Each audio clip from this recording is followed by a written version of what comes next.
once again to the Iron City Roundhouse Report, the podcast where the love for the high iron meets the precision of the scale model. Whether you're tracking the latest Class 1 freight movements or perfecting the scenery on your home layout, we're here to celebrate the history and hobby of railroading. Climb aboard and settle in as we clear the signals for another journey through the world of trains.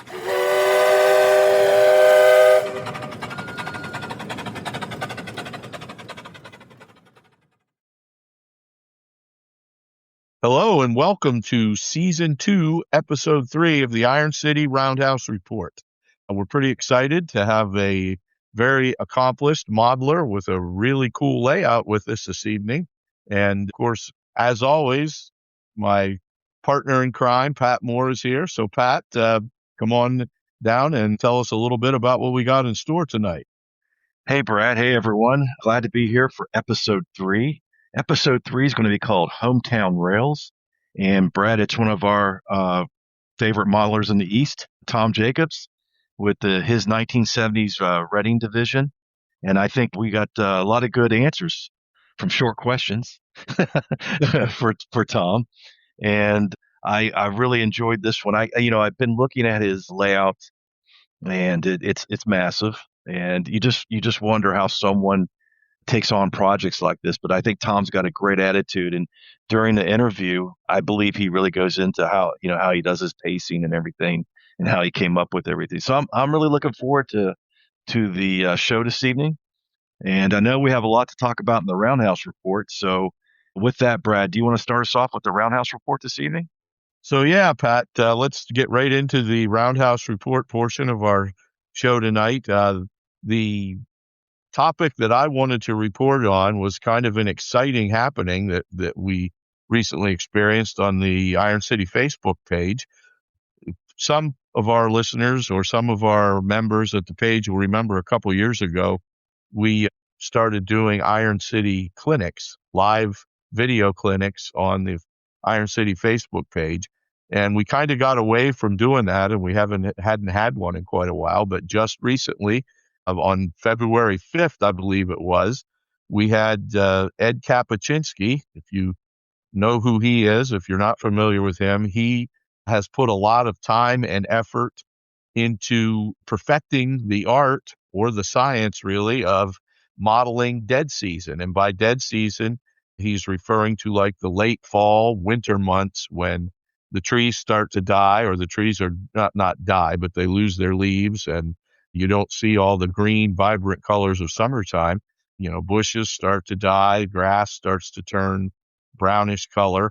That season when, everything is kind of dormant as far as plant life around the railroad. And he was kind enough to share his techniques and share some of the materials he uses, especially is important because a lot of the stuff that is available commercially for like Woodland Scenics, they make a lot of good products, but a lot of their stuff has the vibrant, bright greens of summertime, or sometimes, you can find the real bright colors of fall. So Ed has had to go through a process of finding materials and many times making his own materials to model that fall, winter season. And if you've seen any of his pictures, the neat thing I think he does is he shares prototype photos, and then he'll show his model photos right alongside that.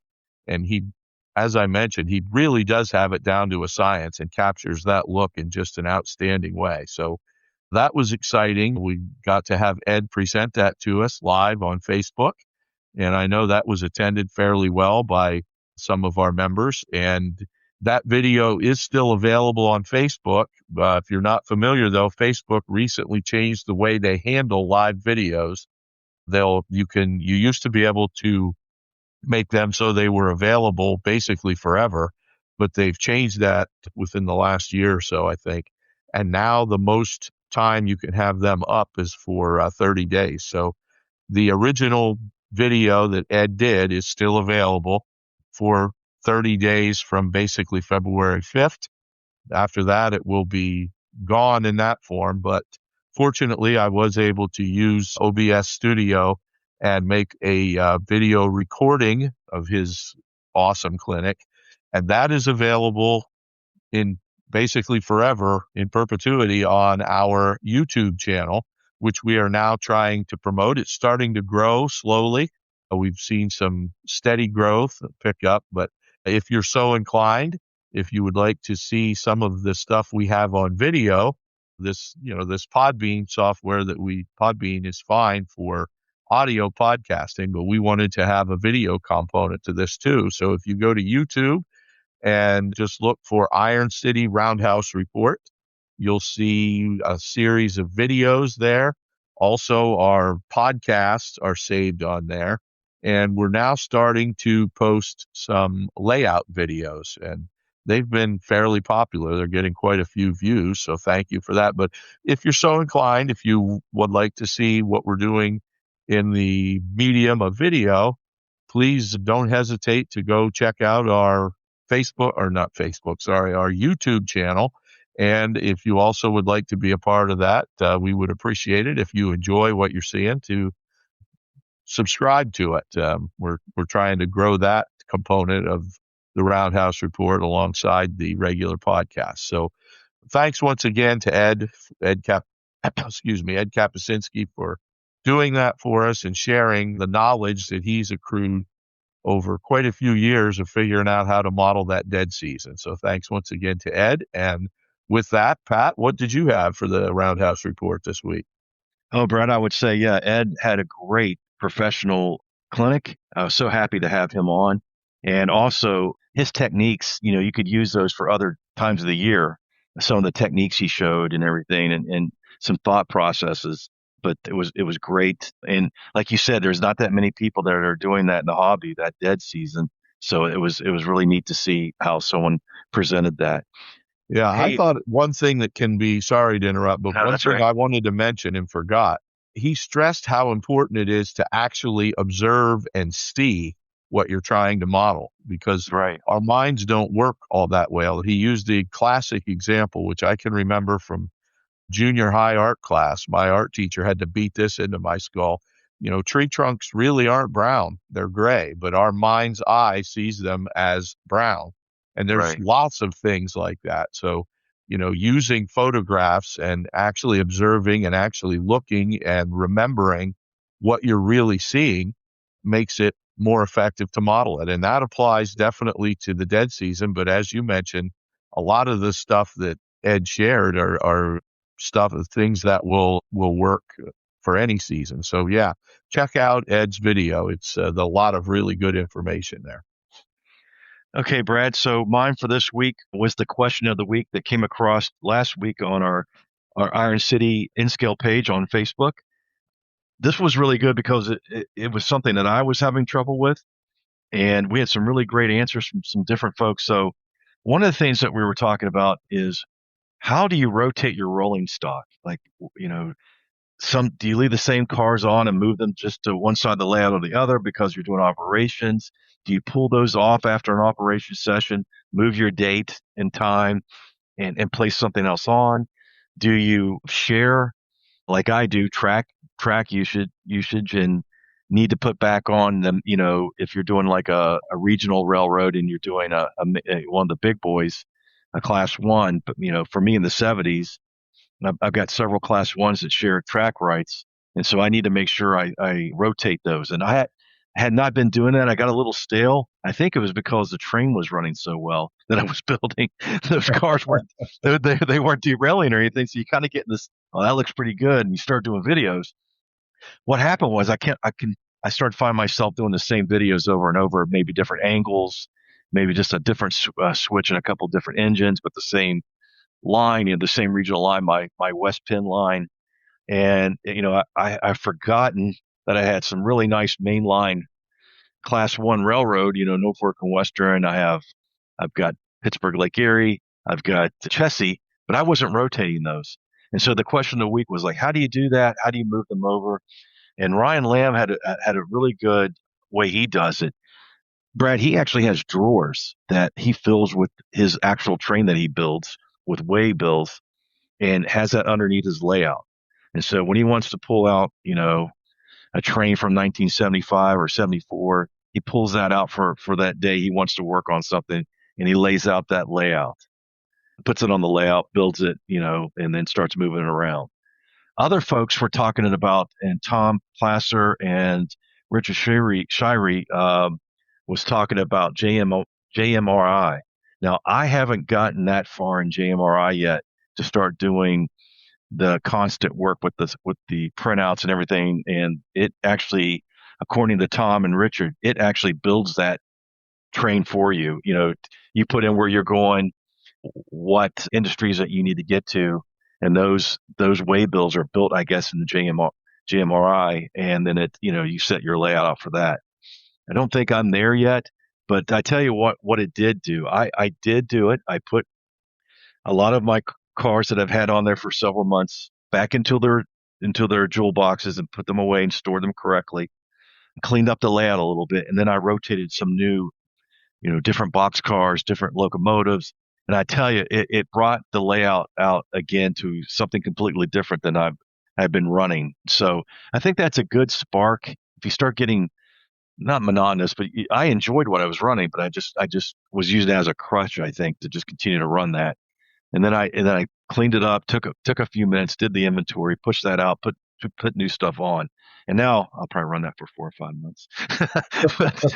But you know what I'm saying, Brad? It kind of gives you a fresh outlook on your layout. And if you're getting stale in the hobby, or if you feel like this is getting a little old, just remember you probably have an inventory like we all do, right? That's just screaming, "Run me!" And I really don't know how Todd does. I don't know how Todd does it. I have no idea. How he moves that much freight. He has a yard that holds 3,000 cars for one. Right. That's what most of us don't have. But yeah. It's go ahead. That is a great point that you make. And I think that's one of the awesome things about the hobby of model railroading. There are so many different facets to it that when you do start to feel like you're getting in a rut, here's something new to try. JMRI is a perfect example. There is so much. It amazes me that program is free because there is so much different stuff available in it. I have it installed on my layout computer. I don't use it as much as I should, really. I find programming is easier with my NCE system, so I don't use Decoder Pro a lot. I know a lot of people do make very good use of that. But there's other stuff in there, like you mentioned, like the waybills and car cards and stuff that you could print off, and they just look fantastic. I've run on Richard's layout, and I've seen his car cards and the stuff that he uses, and it looks like a professional does them when you print them off. I've never done it myself, so I don't know how to do it, but that's just one of those things that, like you said, you've started to feel stale, and whammo, now you found a whole new aspect of the hobby. For me, that was with ESU decoders. I avoided that because of the complexity, but when I finally bought a ESU Loc programmer, it's like, wow, this is a hobby within a hobby. So there's lots of different, and we don't have time, of course, to get into all of it, but there's so many different aspects of this hobby that you can, open new doors to. And, right now I'm in the process of building. My layout's not done yet, but it's comforting to know that when it is done, the chances of me getting bored with it are very low because of all these other rabbit holes you can go down. And it's what makes it the greatest hobby in the world, in my opinion. Absolutely. And I think we just baited our listeners into another show for JMR. Yeah, very well. Because Richard did a great clinic on Decoder Pro a few years ago for us, but that really just scratches the surface of everything that is available in that JMRI suite. Yeah. Like I said, it's hard for me to believe that you could still download that much capability and functionality for free if that's something that you're even remotely interested in. Like I said, I don't come anywhere close to taking full advantage, but it's, when I get my layout done, that's probably something that I'm going to explore more fully. But yeah, all kinds of stuff like that in the hobby of model railroading for sure. Okay, Brad, we will be right back with Tom, Brad, myself talking about hometown rails and Tom Jacobs' beautiful 1970 Reading Division rail layout. And we'll be back right after this.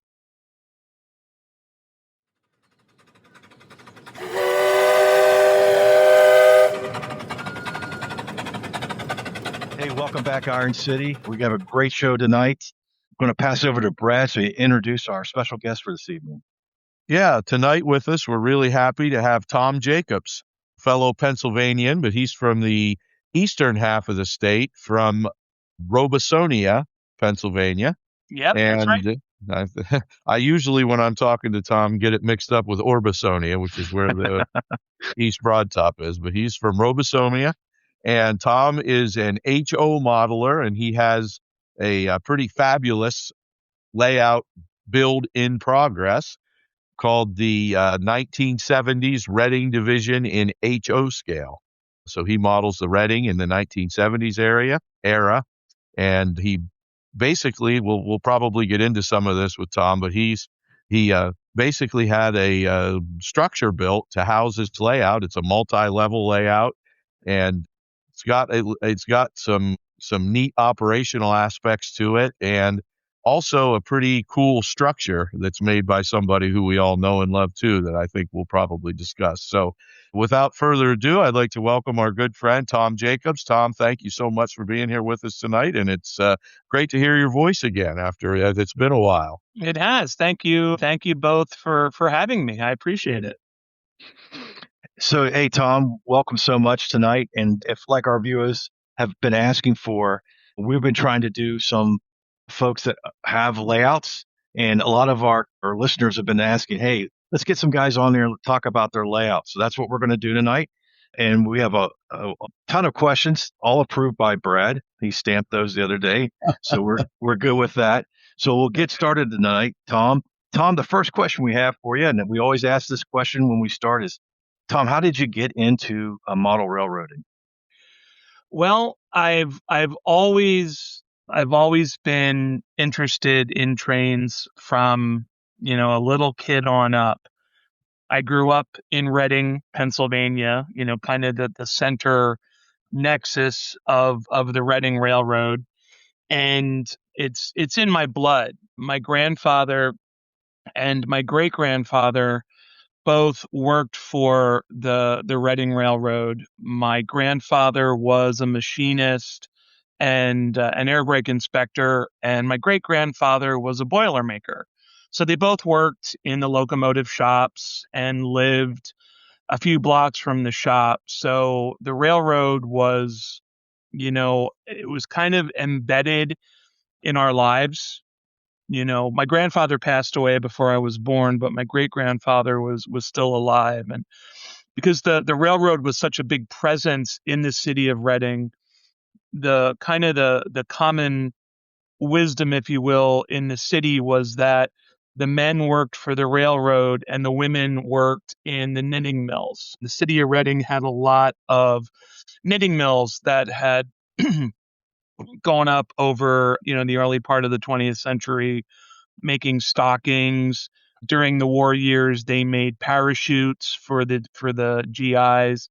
So, it was very much the primary elements of the economy in the area. So the railroad was such a big part of life in Reading when I was a kid, even though when I was growing up in the 70s, it was on the downslope. So always exposed to trains, always liked trains. My grandmother would take me down to Philly on the Bud cars. We would pick up the Bud car at the train station in Reading and go down to Philadelphia for the day, and then come back in the evening. So a lot of exposure when I was a kid to prototype trains. And then when I was about, I think 10 or so, I got my first train set. It was an HO scale Tyco train set. It was the Midnight Special. It was a blue and white F unit and a blue and white caboose and a couple freight cars. And my dad and I had it set up on a piece of drywall down in the cellar. And I played with that for a while. And I always had dreams of a bigger layout. But then, time went on, and it kind of lost interest a little bit, got more into Legos and Star Wars figures and things like that. But fast forward about 25 years, and my son, who was 3 at the time, this was the early 90s, was a real big fan of Thomas the Tank Engine and watching those videos and everything. And I thought, well, hey, maybe it would be kind of cool to get a train set for Nate and I to play with. So I got a train set, and we set it up in the garage. I built, a 4x8 platform for it, and he lost interest in a hurry, but the bug bit me hard. So I started getting back into the hobby and built, oval layouts and figure eight layouts like you could find in the Atlas plan book, the stuff with, all snap track and everything. And so I kind of cut my teeth on that kind of stuff, but I always had dreams of a bigger layout. And so over the years, I just kept building models and, squirreling things away, structures, car kits, locomotives, for the day when I would have the time and the means to build a dream layout. So Now I'm there. yeah. It's fascinating to me how many people from our generation or our age group, when they tell their origin story, I guess, in the hobby, it goes back to the grandfathers. There's so many of us in this age bracket that got started in rail fanning and model railroading, because both of my grandfather, Jersey Shore was a company town too. Well, Tom knows it as Crater, but Jersey Shore was a company town. It was a New York Central company town, and basically my dad was the first male member of my family who did not work for the New York Central that I knew of. Both of my grandfathers and my great grandfather were New York Central men. So that aspect of what you described there is always fascinating to me. So pretty cool story. And that's how I got started too. My grandfather used to take me down to Newberry Yard, and I got to take my first train ride from there when I was about 5. So that's pretty cool. Tom, were the shops that you talked about, were they located right within the city of Reading, or where were they? Okay. So the Reading and Northern shops up in Port Clinton, was that a Reading facility, or did the Reading and Northern build that for themselves? The track that runs through Port Clinton is Reading track, or it was Reading track in the day, but all of those facilities that are there now, those were all built by the Reading and Northern. Okay. The Port Clinton is actually a junction point for the railroad. If you go in one direction, you have the original main line of the Reading Railroad, which goes up to Pottsville. And that was the original. When the Reading was first built back in 1833, the endpoints were Philadelphia and Pottsville. And that's the main line. So if you go, as you're coming north into Port Clinton, if you go to the left, you would take the main line to Pottsville. And then from that area, there's a whole bunch of tracks that radiate out to different mine branches and things like that. And there was one branch up here to Williamsport. I know the Reading came up here from. Yep. Well, if you go to the right, you take what was called the Little Schuylkill branch. And that would go up to Tamaqua. Okay. And then from Tamaqua, you would go up to Williamsport, eventually to Newberry, to Shamokin, to that more, far northern reaches of the system where all the anthracite was. Yep. But so Port Clinton, when the Reading and Northern got the line from Conrail, that was where they based their operations, was there in Port Clinton. And it went from, basically having a job trailer to gradually, bit by bit, building the office, building the shops. They started with the diesel shops, and then they built the steam shop up across the road, further north where the steam locomotives are housed.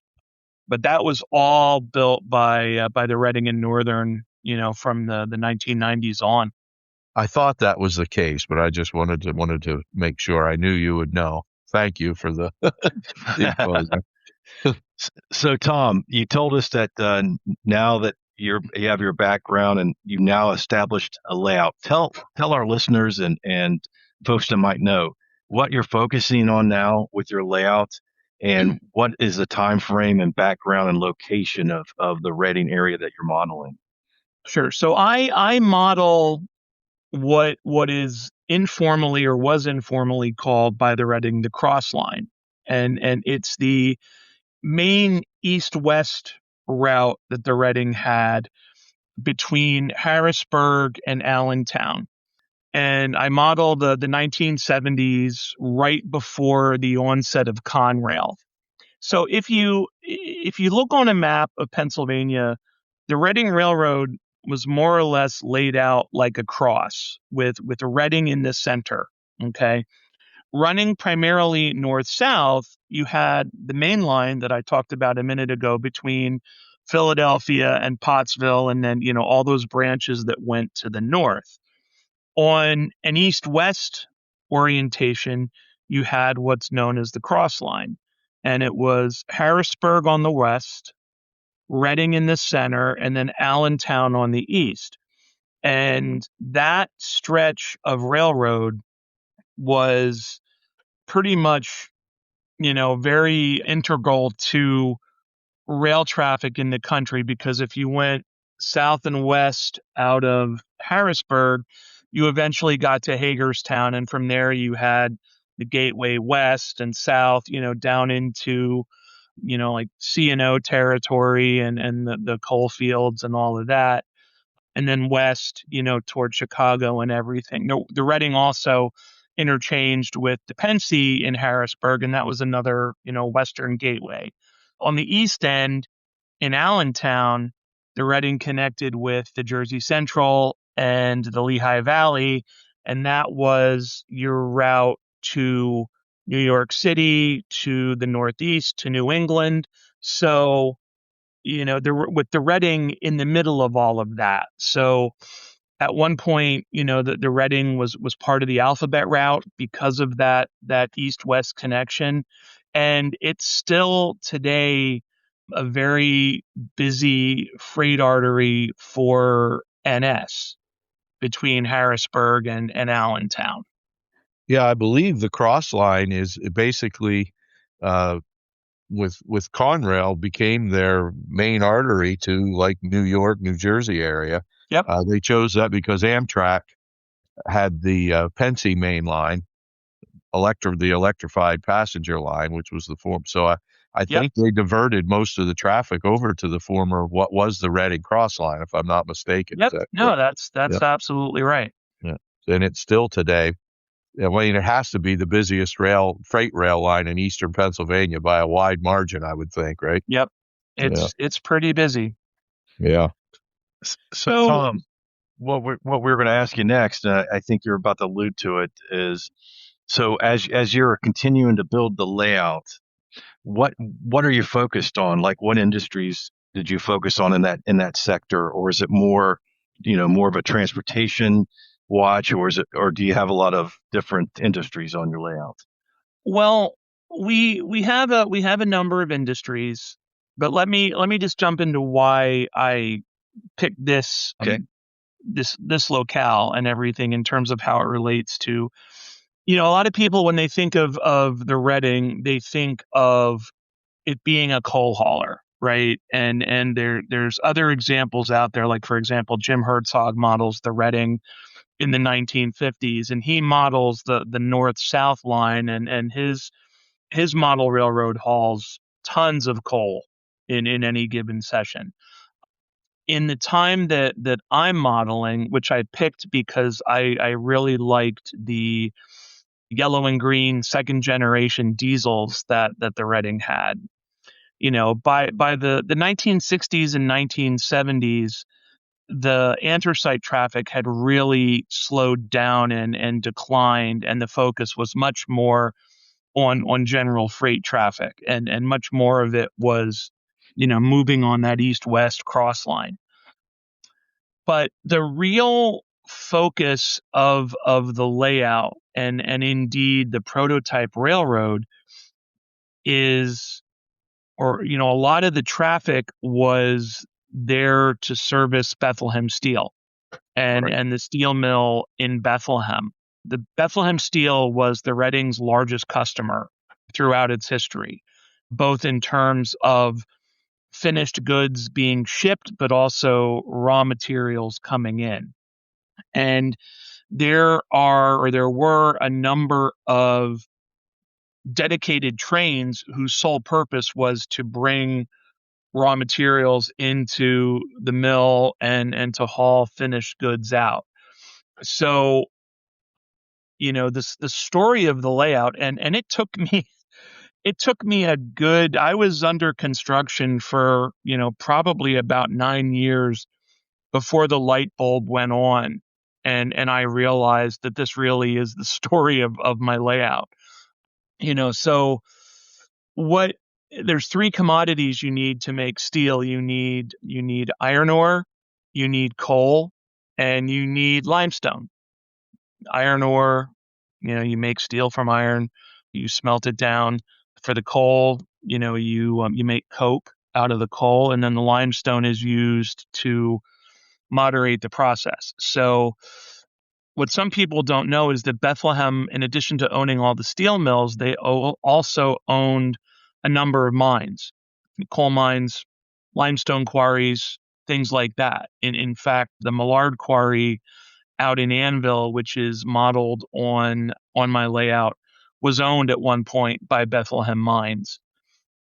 So a lot of the traffic that we see on the layout is things like bituminous coal moving, from west to east, limestone coming out of that quarry and heading east to Bethlehem, and then iron ore coming up from the Grace mine south of Reading and heading over along the East Penn branch to Allentown and Bethlehem. Now, I don't model the actual steel mill. I simply don't have, room to do anything like that. But I'm simulating all of the traffic, and it just goes into Allentown / Bethlehem, which is my East End staging yard. And So I'm sorry.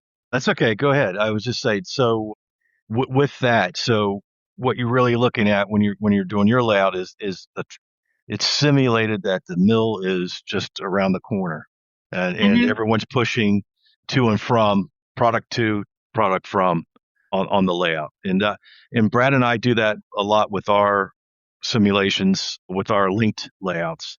You'll see a through train. You're like, well, where's that going? Well, it's not really going to my layout. And I learned that's a great technique when you run out of space. It's like, hey, you can write the story. And I think that's another great thing that you were mentioning, like, what's the story of your layout? That's one of the things I found later in the hobby that I'm really starting to enjoy, is this fictional story that I have of about the time I'm in and what's going on. And if you get that story down and you write that as you're taking pictures or videos of the layout, it kind of makes sense. You know what I mean? Mm-hmm. So go ahead. I'm sorry to interrupt, but I thought that was a good point about the steel mill. No, I think you're right. I mean, I think the theme or the story, if you will, really informs everything, and it's, to me, it's the distinction between the what and the why. Okay. Like if you're a prototype modeler, okay, I can build models of the freight cars that were on the railroad. I can build, models of the engines. I can even have, the same destinations, and I can run the same schedule. And that's all what, right? You're replicating, you're replicating what you're seeing or what was. But until you kind of understand the why, like, why did this train, run from here to there, and why did it bring what it brought, and so forth. Once you understand the why, that's when everything, kind of comes together and really informs everything from that point forward in terms of your modeling. So the main focus operationally is the traffic, east and west. But beyond the stuff going to and from Bethlehem Steel, we have a lot of other through freights. I have a number of towns and industries on the layout. The Reading division goes through Hershey, Pennsylvania, where the big chocolate factory used to be. So I'm modeling the Hershey plant, and that will be an area where we'll have a crew on duty the whole session, just working the plant, pulling empties, delivering cocoa beans to the dump tracks, setting out loaded box cars of Hershey bars for through trains to pick up and things like that. In addition to the Hershey plant, I've got a number of your traditional, so to speak, industries that you find on a layout, like a feed mill. I'm going to have a drug plant in Myerstown. There was the Sterling drug plant, which is now Bayer aspirin. They were served by rail in the 70s. So I'm going to be modeling that. So, just kind of duplicating, what's on, what was online at the time, and, compressing where you have to compress and figuring out, what makes sense to include versus, what you can get away with excluding. Right. So as you're building the layout, is there a favorite section you have, or is there a spot you just love to fan from or take pictures from that you catch yourself going, wow, I find myself really drawn to this part of the layout? Yeah, actually, for me, I think my favorite spot is Wyomissing Junction, which is on the prototype. It's actually a very popular railfan spot still today. It's where the Lebanon Valley branch that runs, east-west connects to the Beltline, which runs around the city of Reading and connects back with the main line further south. So it's a junction, and it's a popular railfan spot. So there's signals there, and my layout is fully signaled. I'm using JMRI and Panel Pro to have prototypical CTC on the layout. So this Wyomissing Junction is a spot where trains will stop. They'll stop because they'll be waiting for a train to come off the belt line, or, somebody to make a crossover move. So it's a popular railfan spot, and it's fun to watch. It's fun to watch the signals change and things like that. And so with the follow-up, I want to circle back around. You talked about the Hershey plant just a little bit. What Mm-hmm. what is an operation session look like on your layout? What are people doing? Where are they working? What's your idea of an operation session on your layout? Well, we've only had two, so it's still it's still very much in flux. Okay. A couple of years ago, we did a shakedown session just to see what the traffic flow would work like, and we did that before Reading Yard was built in the center of the layout. So we weren't really able to simulate yard operations. We just had, all right, if this train goes in the yard, go in, all the trains had to go around the belt line. So, all right, stop on the belt line for 5 minutes. That represents you're working in the yard. So the shakedown we did a couple of years ago was really just to make sure that the DCC system could handle, a number of trains with the wireless and everything, and kind of what made sense in terms of the number of people. Yeah. And then last year, I think it was October, in the intervening years, we built the yard, and we drove our Golden Spike back in July of 2024. So at this point, all the track is laid, all the bench work is built, everything is wired. So the railroad is functional, but for the most part, it's a plywood Pacific. So from that point on to October, I was focused on getting ready for operations. So I was doing things like speed matching locomotives, creating car cards and waybills and freight schedules and string line diagrams. And we had the first, what I would call the formal operating session back in October. And still very much a shakedown because it was the first time. Right. But it went really well. The railroad performed beautifully. A lot of the concepts that we thought we were going to see, materialized. We learned a lot, and there's a lot of things that we'll need to continue tweaking and adjusting. But it was really cool to watch the railroad come alive, and do the things that I was hoping that it would. So as far as operating positions and things like that, we have a dispatcher who works the CTC panel. We have a yard master in Reading Yard. And when we ran our shakedown, we had 2 yard crews. We had a man on each end, on the west end and the east end of the railroad, because trains would come in, and depending on where their set-offs were, they'd get worked from either end. We had a helper crew because eastbound trains coming up out of Allentown, they need a push to get through the helix and onto the upper levels of the railroad. So we had a guy running a helper crew, which was prototypical. We had a utility guy at Lebanon at Horntown Yard. Horntown Yard is a secondary yard that it was at Lebanon, Pennsylvania, which is midway between Reading and Harrisburg on the western leg of the railroad, if you will.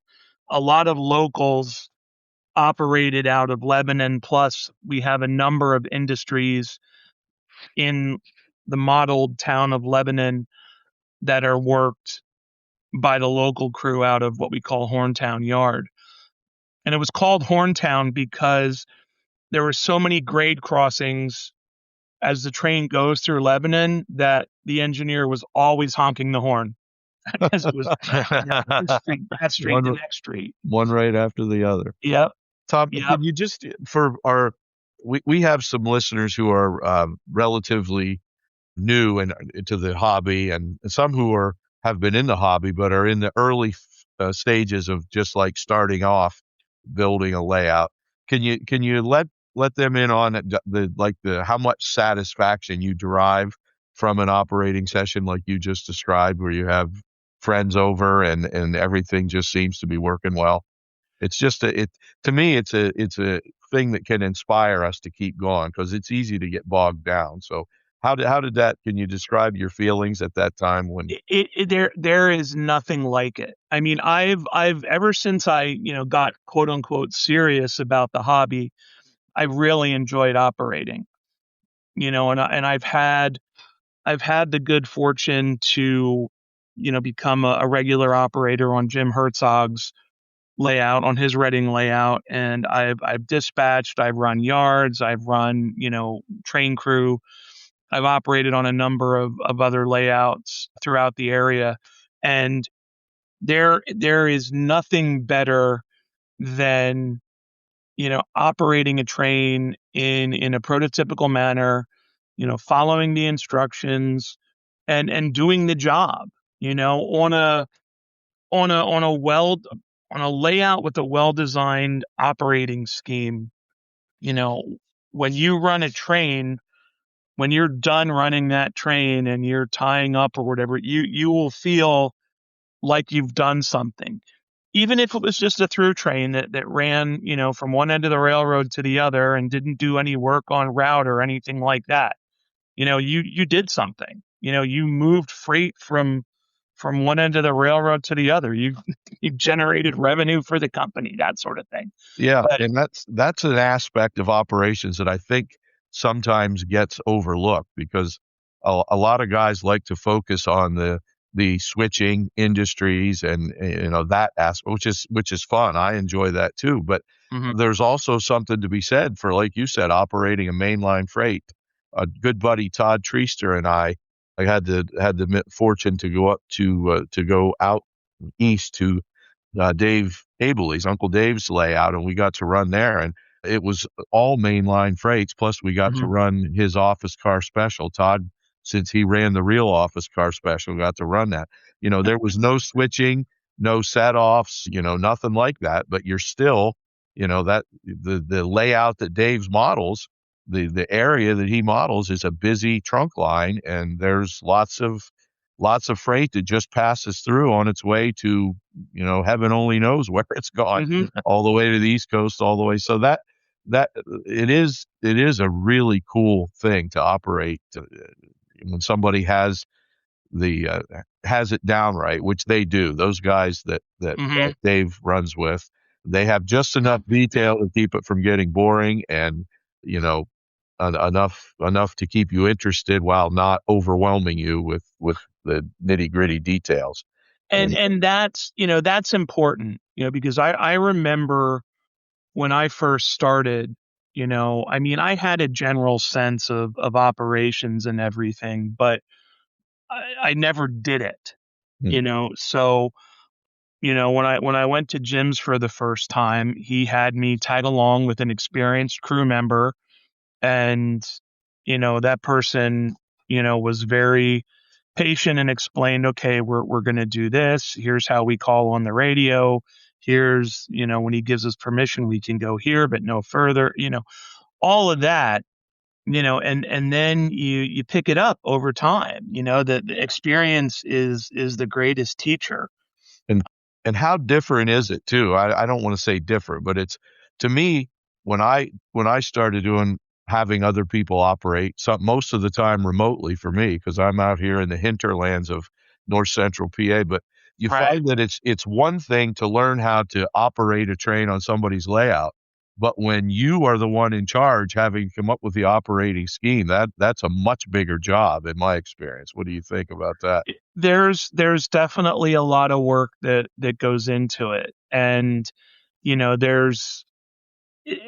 and again, it depends on the cool thing about the hobby and prototype modeling is you can do as much or as little of it as you want, right? So for example, some people with their car cards and waybills, they'll just they'll just use like the Micromart car cards and everything. Other people will make their car cards and waybills look like the prototype waybills, and some people like me fall in between. We don't run, like timetable and train order, things like that, because we have CTC.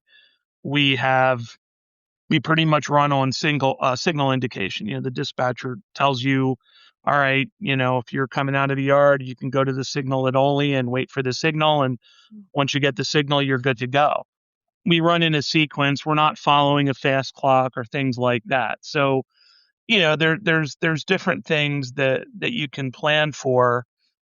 Like when I was putting the schedule together, and I built it based on the Reading prototype schedule, when trains leave at certain times and things like that. And I created a stringline diagram in Excel so that you could see, like, when westbound trains would pass eastbound trains, when's the yard going to get busy versus when are they going to have a lull, that kind of stuff. So you can do as much or as little as that as you want, and you can do it a little bit at a time. You don't have to have everything ready to go at once. You could start out by, there were times where, we would start by running 2 trains. My brother-in-law, James, and he comes over Wednesday nights. We get together to work on the layout, and he ran a local train going east, and I ran one going west, and we just worked the trains and just to see what would happen. You can do something like that. It's it can be as formal or informal as you like. And so with that, I'm going to ask you a follow-on question here. Now that you say you have everything up, you've done some operating sessions, Where do you go from here? Are you leaning towards scenery or buildings or continuing to get the operations down a little bit more to your liking, more of the signaling, camera work? Where do you see a future project? And do you have goals or do you have certain plans that you're trying to get to? All of the above. Um, there are still, there are still some operational things to be worked out. I still need to make up a bunch of consists and do speed matching. There's a little bit more programming I need to do on the CTC. Not all of the signals have time locking built in, but really the main focus over the past several weeks has been scenery. Starting to figure out how I want to do scenery in certain locations and starting to build the structures that will go in particular towns and that sort of thing. That's really where my focus has been lately. And I do have a whiteboard out in the barn that where I have kind of the to-do list all written, and as things get crossed off, new things get added. And so we're always working from, a relatively loose punch list or plan. The problem for me is I'm like a squirrel. Whatever, whatever I tend to get engrossed in whatever I'm working on at the moment. Like right now, I'm working on these two buildings for the town of Swatara. One of them is a general store, and the other one is a feed mill. They both came out of a South River Model Works craftsman kit. So they're wood kits. They're very ornate, and so I'm working on those because I'm I've been inspired to start the scenery up at Swatara.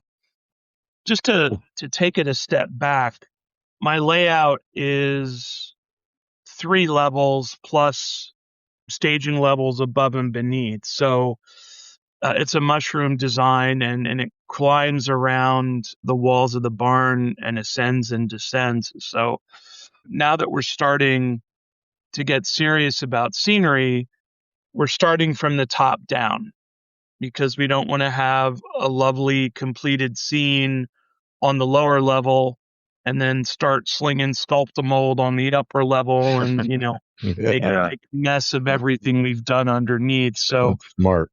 Swatara is this town on the upper level. It's just west of Hershey, and there was a feed mill there, and so I'm kind of freelancing this town a little bit with this really cool general store and then the feed mill, which also had a coal trestle. So this is how one thing leads to another. I was looking at pictures of the original mill, and I noticed they had a coal trestle, which did not come with the kit.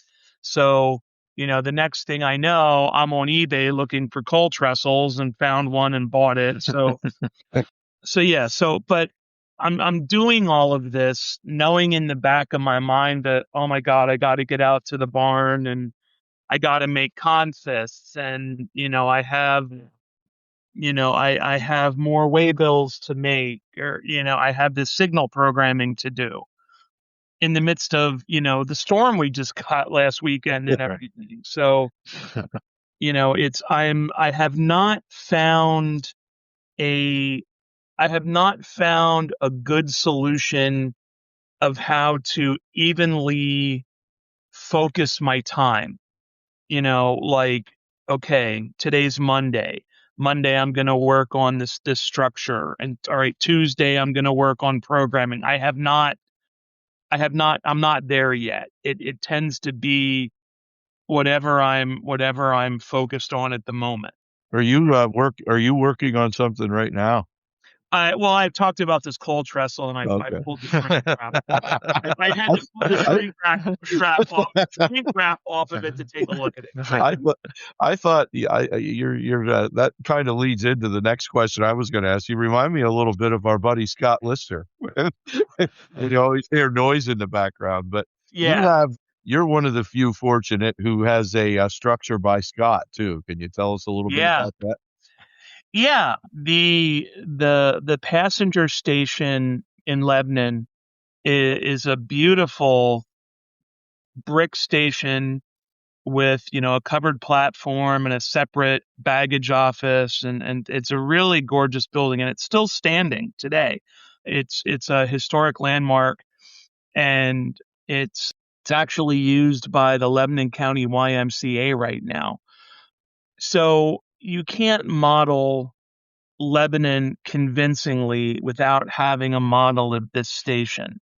And so there's nothing even remotely close on the market that you could kit bash. If you're going to do a convincing model, you would have to scratch build it. So I was lucky enough a couple years ago that a friend of mine, Jonathan Barkett, who is from Lebanon, he had a copy of scale drawings of the station. So I had gotten copies of them from him, and I was like, all right, I'm gonna scratch build this. I have a laser cutter. I bought a laser cutter several years ago with the idea of being able to build, the structures I wanted. And so I've had this thing for like 5 years, and the only structure that I've built is this little like 1 inch by 2 inch garage. That's something though, right? Yeah, and I've done a lot of cool other things for the layout with the laser, with engraving some things, but I haven't built a structure. Uh-huh. So anyway, so I had these plans, and I'd gotten to know Scott over the years, and I'd seen his phenomenal scratch building skills, and things that he'd done for his layout, and some things that he'd done for Dave Abelese. And I said, hey, I sent him a picture of the station, and I said, well, what do you think about tackling this? And Scott was like, yeah, sure, I can do that. Scott, right? Oh yeah. His demeanor. So what I did was I had the plans were 1:96 scale. So I took the plans to Staples. I had them scanned. I had them resized to HO scale. Had them printed out. Had them put on a flash drive. And then I took like 120. I went out to the station, and I took a whole bunch of pictures, well over 100 pictures, all different angles, every nook and cranny, every window, every feature of the roof. And I put these on the flash drive, and I gave them to Scott Springfield in 2024. And I said, here you go. I'm going to be interested to see what you can do. And, he started posting these photos, and he just was going to town. This building is completely scratch built. And he delivered the finished model at Springfield in 2025. It is just, I cried when I got it. I'm not ashamed to admit. It is completely scratch built. The doors are scratch built. The windows, there is the only commercial product on there are the shingles, basically. Yep. Well, and the brick basswood, Yep. the Monster Model Works bit, but it is completely scratch built, and it is just gorgeous. I can't. It's hard to put it into words, isn't it? Yeah. I had a similar experience, and I'm not afraid to admit that I teared up too. He scratch built the Front Street station for me, and it's hard to put into words, because especially when it's a building that means something to you, because that's the build. It's a restaurant now. That's where Pat and I used to meet when he was based at Fort Indian Town Gap, and I wanted that structure on my layout, and then when Scott mentioned that he was looking for scratch building projects. I'm like, well, okay. And it is awesome when he posts photographs to see the progress. But then how about when the first time you see it in person, it just blows. I mean, the photographs don't really even do it justice, as awesome as they are. Yeah. And it is quite the experience to see him bring something to life. Cause I don't know that there's anybody that can scratch build like he can. And No, that structure of your Lebanon station is not, I mean, there is nothing easy about that turret tower thing it's got on the one side and all the different roof angles. And he just absolutely knocked it out of the park. So yeah, we got to give a shout out to our buddy Scott. He's something special. yeah, it is. It is something. And when we brought it home and we put it on the layout, and when we first ran trains by it, and you could look through the platform and watch a train go by, it was like, oh, this is just too cool. Yeah. Yep, it is. It's funny how Scott will bring museum quality to your layout. I mean, it's just like, okay, this is what you would see at the Smithsonian, or you know what I mean, or Science Center in Pittsburgh. It's just amazing, his work. It just brings your layout to another level. Yeah. It's outstanding. Our friend David Hyde just had the same experience recently. I'm sure you saw the pictures, Tom. Yep. Scott built him a structure and gave it to him at Springfield just this past week. So yeah, it's always nice to have. I'm taking partial credit for that, though. Okay, all right. Because the letters that spell out Mars on the wall. Okay. I had a set of laser cut letters and I mailed those to Scott, and I said, here, use these. So awesome. Well, you definitely deserve credit for that then. And I know that's important to you, right? Yes, because I'm so needy. So, Tom, as we close up here for the evening, we've been asking everybody that we've been interviewing that has layouts this question. And I'll let you, I know you like to talk about some theories about the hobby. So any advice to modelers, new or old, about enjoying the hobby, or if they have a layout, how to enjoy that as you're going through your time as a model railroader? Well, there's a couple things. I think one is, never stop learning. Never stop trying to improve your skills, use new techniques, new materials. Don't be afraid to try something. The hobby has seen incredible advances in the past, 5 years, with 3D printing, with laser cutting, with, all this other stuff that heretofore was out of reach for the average hobbyist. So it's opened up a world of possibilities. So I think we need to try to embrace these new technologies, and even if it's not something that you're doing yourself, at least look for ways to how can I incorporate this. New scenery materials. I mean, look at how we've gone from balls of lichen to, the foam balls to super trees, right? Standards evolve and things, continue to progress. So, stay open to that change. The second thing, that I would say is, don't be shy. If you see, a layout in the magazine or something, and you want to know how somebody did something, if you have the opportunity to talk to that person through email or social media or whatever, don't be shy. I mean, most of the modelers that I've met over the years are more than willing to talk about the hobby with a complete stranger and explain how they did stuff. Don't be afraid. If you're new to the hobby, don't let that stifle you from, talking to people or reaching out or asking questions. Don't be shy. Don't be afraid. Otherwise, you're not only are you depriving yourself of knowledge, you're also, you're you're depriving yourself of the social connection, which quite frankly is the best part of model railroading is the friends and the connections that we make. And then lastly, and this is kind of my catchphrase is, do something a day. My hashtag is an hour a day. And, especially if you're working on any kind of sizable layout. I mean, whether it's a switching layout, whether it's, a big, 720 square foot beast like I have out in the barn, you got to work at it every day.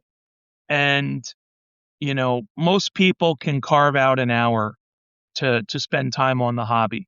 If you can't carve out an hour, find 30 minutes. If you can't find 30 minutes, you can find 15 and do something.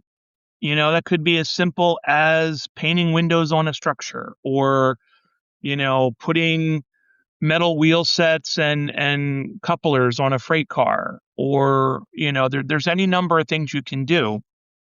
But the point is, if you're doing something every day, gradually that incremental work compounds on itself and starts giving big results. I'm And glad we Tom, got to that, Tom, because that's one of the things I've always kind of admired about you, that idea of just doing whatever it is, an hour, 45 minutes, an hour and a half, just do something, small steps every day, and they eventually add up to big steps, if you stay consistent with it. So I've always loved that philosophy. and Tom, how do they watch your layout unfold? Or do you have some social media that people can follow you on? I do. My Facebook group it's Tom Jacobs 1970s Reading Division in HO scale on Facebook. Awesome. Awesome. Well, Tom, thank you so much for coming on tonight. We really appreciate it. I know we're going to have you back on because, man, we got to follow these projects and this layout, especially when you get to the Hershey area, because I was stationed out there for a long time and enjoyed all that, they were still, modern day. They're still pushing some cars over there. I know the factory's not what it used to be. It's more distribution now, but Right. it's nice to see that from the 70s aspect, and I'll be looking forward to that. Brad, any closing comments? You were stationed at Fort Indian Town Gap. Oh yes, yep. I was there for several years. Yep. The Reading actually had a branch that went up to Fort Indian Town Gap. I've always tried to find that when I was back in the day. I was always like, where did that go? It was all tore out, and they had something. There was a big, if I remember correctly, there's a main line right loop. there. Yeah, and then there's the only thing that was still left is going back into the limestone over in Jonestown. There was a big limestone factory still there, or a quarry. Yeah, They had a big loop at Fort Indian Town Gap to turn the troop trains during World War II. yeah. Very Brad, any cool. closing comments with Tom before we say goodnight? Well, just a big heartfelt thank you, Tom. It was great catching up with you again. We haven't been together broadcasting in quite a while, and it was good to hear your voice again. And we've been keeping up with each other via text, but it's good to have like the one-on-one voice conversation too. So I'm really glad we got to do this. And like Pat said, we hope to have you back again at some point, maybe with some of our other good friends, or maybe like Pat said, we'll just have you on again to check your progress, in the near future. But big thing is thank you very much for joining us, and thank you for what's I'm sure is going to be a great podcast for our listeners. So thanks. Well, thank you for having me, guys. I really appreciate it, and I always love to talk about the hobby. I always love to talk about my layout. So I appreciate the conversation, and I'd love to come back. Awesome. We will have to do that. And Brad and I will be back with our closing comments right after this.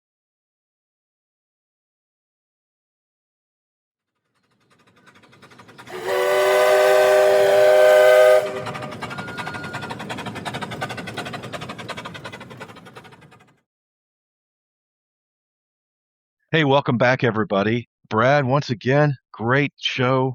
Tom, great guest. We're going to have him back on again. just to Oh, talk definitely, yeah. another part of the layout. Yeah. Yeah, he definitely has a talent for broadcasting, and he's very interesting to listen to. And a good guy, friendly. And if you ever have a chance to visit his layout in Robesonia, I always get Robesonia mixed up with Orbesonia, but if you have that chance, Robesonia, PA, if you ever have the opportunity to see what he's doing there, it's a special layout, really, that's under Yeah. construction.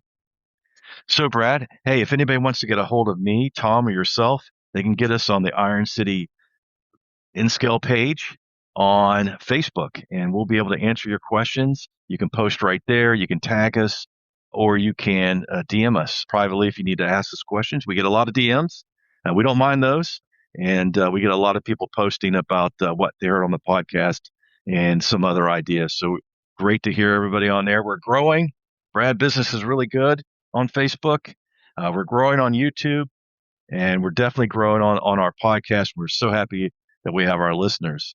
You guys can listen to us on Apple, YouTube, Podbeam, Spotify, Amazon Music, iHeartRadio, Player FM, Listen Notes, Podchaser, and Boomplay, or wherever else you get your podcast. You see us, we're there for you.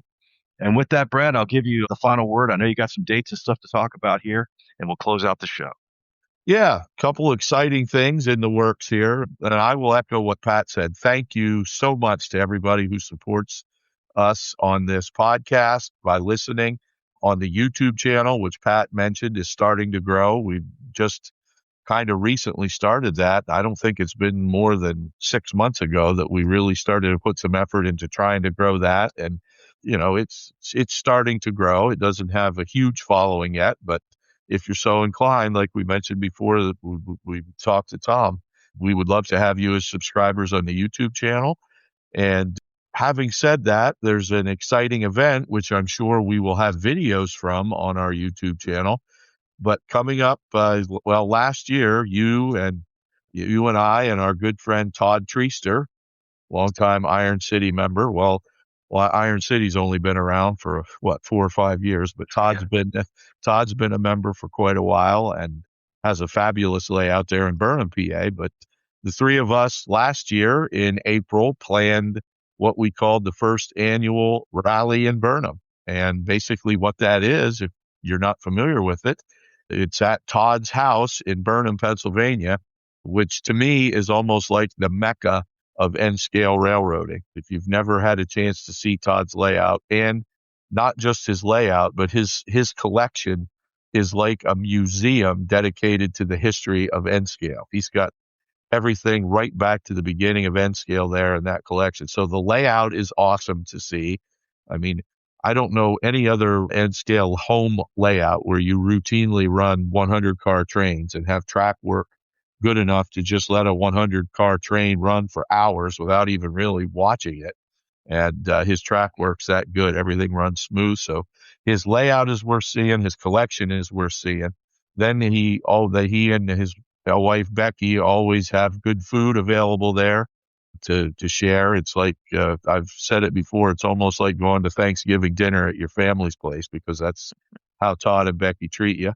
And then in addition to that, we will have the iron part of it won't be the full setup that we do, but in Todd's garage, we will have a T-track setup of modules from members of Iron City. And I just talked to our layout planner, Kevin Squire, the other day. He's got that on his calendar, and he'll be reaching out at some point to people to see who might be available for that weekend. And that is the weekend of April 11th and 12th.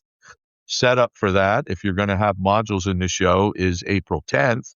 And we'll have running those 2 days. And I know, Pat, you weren't able to make it, I don't believe, last year, in spite of the fact that you helped plan it. So we're hoping you can make it this year.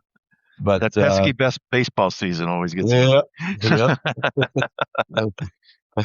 Pat retired from the military and got another important job working at the Pittsburgh Pirate game. So hopefully it'll work out that Pat can be there. But anybody who's in that area of central PA near Lewistown, that's where the town of Burnham is, where Todd's home and his layout are. It's definitely worth a trip, and we would love to see as many of you there as possible. So With that in mind, we'll say thank you so much once again for tuning in to another episode, and we will see you next time on the Iron City Roundhouse Report.